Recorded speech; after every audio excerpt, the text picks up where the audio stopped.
Hello అండి. Puri with combination chutney ఎలా చేసుకుందామో చూసేద్దాం రండి. ముందుగా ఒక బౌల్లోకి పూరీ పిండి తీసుకొని వాటర్ పోసుకొని కలుపుకొని పక్కన పెట్టేసుకోవాలి. చట్నీకి కావాల్సిన 2 పచ్చిమిర్చి, ఒక ఆనియన్, ఒక పొటాటో కూడా కట్ చేసుకొని పక్కన పెట్టేసుకోవాలి. తర్వాత స్టవ్ ఆన్ చేసి ప్యాన్ పెట్టి అందులో కొద్దిగా ఆయిల్ వేసి కరివేపాకు, కట్ చేసి పెట్టుకున్న పచ్చిమిర్చి, ఆనియన్, ఆలుగడ్డ ముక్కలు వేసుకొని ఫ్రై చేసుకోవాలి. అందులోనే కొద్దిగా సాల్ట్ కూడా యాడ్ చేసుకొని కలుపుకోవాలి.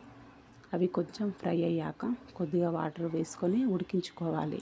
అంతలోపు వేరే ఒక బౌల్లోకి 2 టేబుల్ స్పూన్ల శనగపిండి వేసుకొని అందులో కొద్దిగా వాటర్ కలుపుకొని ఆ శనగపిండిని కలుపుకోవాలి. కలిపిన శనగపిండిని ఫ్రై అవుతున్న ఆలుగడ్డ ముక్కల్లోకి వేసుకొని కలుపుకోవాలి. అవి కలుపుకున్నాక ఉడికాక పూర్తిగా ఉడికాక స్టవ్ ఆఫ్ చేసుకొని ముందుగా కలుపుకున్న పూరీ పిండి పూరీలు చేసుకోవాలి. అంతే.